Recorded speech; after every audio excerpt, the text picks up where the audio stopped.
Hello friends, आप देख रहे हैं आपका चैनल शेयर बाजार विद आयुष और बात करेंगे इस वीडियो में श्री तिरुपति बालाजी आईपीओ के बारे में। तो दोस्तों आज से नया मेन बोर्ड आईपीओ स्टार्ट हो चुका है जो ओपन रहेगा टिल 9th ऑफ सितंबर तक। 10 रुपये की फेस वैल्यू के साथ दोस्तों कंपनी अपना आईपीओ लेकर आई है। 78 से 83 रुपीज़ का इसका प्राइस बैंड है। 180 शेयर्स का लॉट साइज है। कुल मिलाकर 169 करोड़ का इशू है, जिसमें से 122 करोड़ का है फ्रेश इशू, तो रिमेनिंग है ऑफर फॉर सेल 47 करोड़ का। बीएसई एनएसई दोनों पर हमको ये लिस्ट भी होता हुआ दिखेगा। तो पहला दिन कितना सब्सक्राइब हो पाया, हम इसके बारे में डेफिनेटली इस वीडियो में समझेंगे, लेकिन उससे पहले समझ लेते हैं यहाँ पर कुछ बेसिक इन्फॉर्मेशन जो आपको पता होनी चाहिए। ठीक है, सो फ्रेंड सबसे पहले तो 180 शेयर का लॉट साइज है, तो ये बात ध्यान रखिएगा। वन लॉट में आपको 14,940 रुपीज़ लगाने पड़ेंगे। राइट, आप रिटेल में मैक्सिमम 13 लॉट्स तक जा सकते हैं, बट जिनको नहीं पता है हमेशा ये बात ध्यान रखिए, जब भी रिटेल ओवर सब्सक्राइब होता है तो सिर्फ सिंगल लॉट लगाने का मतलब रहता है, बिकॉज आपको एक लॉट ही मिलेगा, उससे ज़्यादा लॉट नहीं मिलेंगे। अगर आपने 2 लॉट लगा दी तो क्या मुझे लॉट मिलेगा ही नहीं? नहीं मिल सकता है, बट लॉट कितने मिलेंगे वो मिलेगा सिंगल लॉट, बाकी एक लॉट का पैसा वापस आपको मिल जाएगा। तो इस बात का खास तौर पर ध्यान रखिएगा कि सिंगल लॉट ही मिल सकता है, उससे ज़्यादा आपको नहीं मिल सकता है। बाकी दोस्तों यहाँ पर अगर आपको ज़्यादा शेयर्स चाहिए तो एचएनआई कैटेगरी में जाइए, वो भी किसमें? स्मॉल एचएनआई के अंदर 14 लॉट्स के लिए आपको अप्लाई करना पड़ेगा। 2520 शेयर आपको मिलेंगे, जिसके लिए आपको 2,09,160 रुपीज़ बेसिकली पे करने पड़ेंगे। इधर आप मैक्स कहाँ तक जा सकते हैं? 66 लॉट्स तक जा सकते हैं, बट हाँ उससे अगर आगे जाना है आपको तो फिर 67 लॉट्स के लिए जाना पड़ेगा।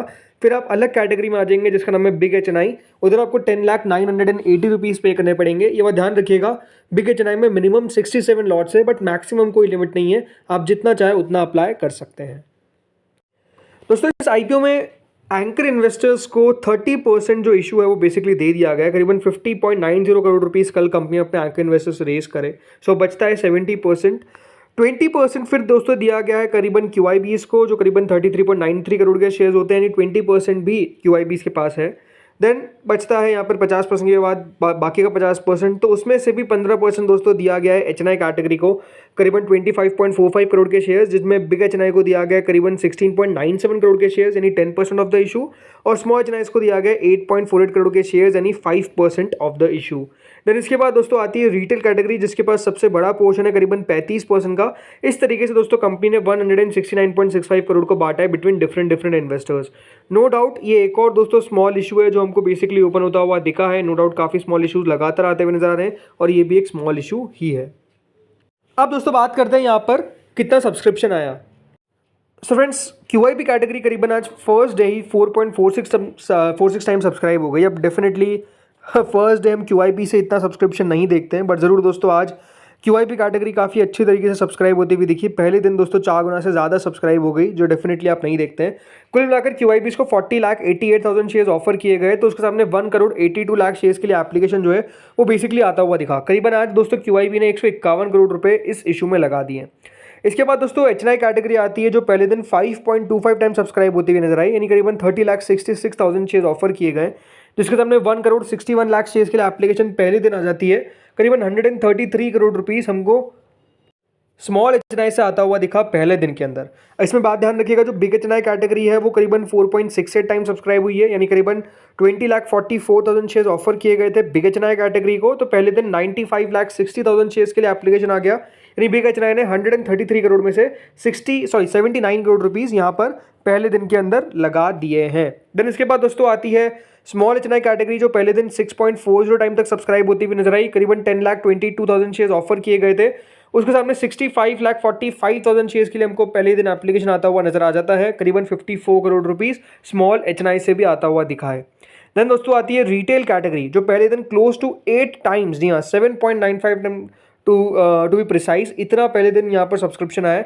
करीबन 71,54,000 शेयर्स ऑफर किए गए थे, उसके सामने 5,68,00,000 शेयर्स के लिए एप्लीकेशन आ जाता है। करीबन पहले दिन रिटेल ने 471 करोड़ रुपीस जो है वो इस इशू में लगा दिए, यानी टोटल मिलाकर पहले दिन के अंदर ये जो इशू है वो 6.37 टाइम सब्सक्राइब होने में कामयाब हुआ।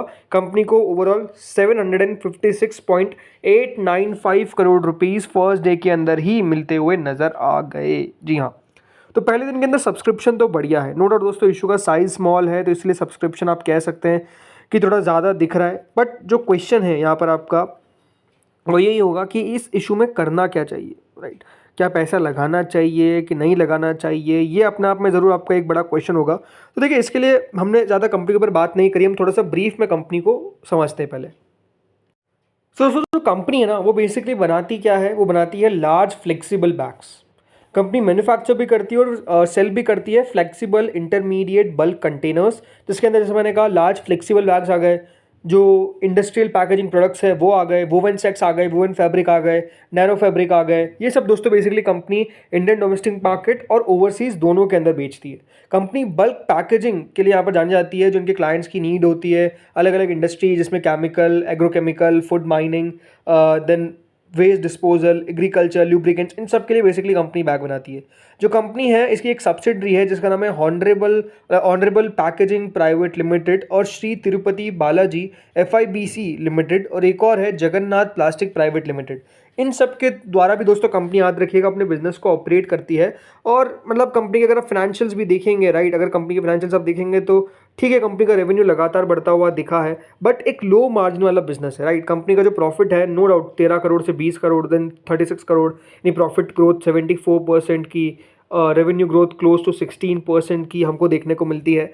बट ये बात सही है, देखिए यहाँ पर कितनी और ग्रोथ आ सकती है, ये अपने आप में एक सवाल है जो आपको ज़रूर यहाँ पर पूछा जा सकता है इस कंपनी के अंदर, कि कितना इस कंपनी और ग्रो कर सकती है, ये अपने आप में क्वेश्चन रहे, राइट। बाकी अगर आप कंपनी के रिटर्न ऑन इक्विटी देखा तो वो अच्छा है, 21% के आसपास, रिटर्न ऑन कैपिटल एम्प्लॉयड 16% के आसपास, डेट टू इक्विटी उतना कुछ खास नहीं है, कंपनी का जो वैल्यूएशन है वो 18 के आसपास का प्राइस टू अर्निंग है जो कंपनी मांग रही है। अब इस इंडस्ट्री के अंदर 2-3 कंपनीज़ है जो बेसिकली मोस्टली देखिए थोड़ा सा इसके ऊपर ही ट्रेड करती है, तो ऐसा कह सकते हैं कि थोड़ी बहुत जगह हम कह सकते हैं कि यहाँ पर रहती है लिस्टिंग गेन के लिए। बाकी जो ग्रे मार्केट है वो करीबन 36% के आसपास चल रही है, कई जगह पर तो थोड़ी बहुत और भी बढ़ चुकी है ग्रे मार्केट। तो ग्रे मार्केट में तो थोड़ा बहुत हमको यहाँ पर मूव देखने को मिल रहा है अपसाइड का, बट आई थिंक ये डिपेंड करेगा कितना सब्सक्रिप्शन इस इशू के अंदर निकल कर आता है, क्योंकि एक छोटे टिकट साइज़ का IPO है। तो नो डाउट दोस्तों इसके ऊपर ये कहना कि कितना लिस्टिंग गेन देखा जाएगा ये अपने आप में थोड़ा सा अभी टफ है। जैसा मैंने कहा उसके पीछे का रीज़न भी होता है कि देखिए स्मॉल IPOs कुछ भी कर जाते हैं, राइट। कुछ पता नहीं रहता कि वो कहाँ पर लिस्ट होते हुए नजर आएंगे, बट हाँ ये है कि थोड़ा बहुत लिस्टिंग गेन यहाँ पर लगता है कि बनता हुआ नजर आ सकता है, बट ये भी लार्जली डिपेंड करेगा कितना सब्सक्रिप्शन जो है वो हमको देखने को मिलता है यहाँ पर from various categories, specifically from the QIBs कितना पैसा लगाते हैं इस इशू के अंदर, इसके अलावा HNI रिटेल कितना लगाते हैं वो भी देखने को मिलेगा। बट हाँ ये बात जरूर है कि ग्रे मार्केट तो हमको बढ़ती हुई नजर आ रही है, और ग्रे मार्केट के हिसाब से अगर पैसा आता है तो ये इशू अच्छा खासा सब्सक्राइब होता हुआ नजर आ सकता है। अगर ग्रे मार्केट इतनी टिकती हुई नजर आई, नहीं टिकती है तो डेफिनेटली उतना पैसा नहीं आ पाएगा। बट जैसा मैंने कहा आपको थोड़ा सा वेट करना पड़ेगा, आज तो फर्स्ट डे ही है, अभी तो 2 दिन बाकी है, तो थोड़ा सा वेट करेंगे। देन इसके बाद मतलब यहाँ पर आपको मैं सेकंड डे बता दूंगा, नहीं कल बता दूंगा कि स्ट्रैटेजी क्या रहने वाली है। तो फ्रेंड्स इस वीडियो में इतना ही था, लेकिन आप लोग बताइए आप क्या करने वाले हैं, क्या आपने अप्लाई ऑलरेडी कर दिया है या फिर आप अप्लाई करेंगे कल या फिर ऑन मंडे। तो फ्रेंड्स इस वीडियो में इतना ही था, अगर आपको अच्छा लगा हो तो प्लीज़ लाइक करिएगा, चैनल से पहली बार जुड़े सब्सक्राइब कर देना। Thank you friends for watching this video.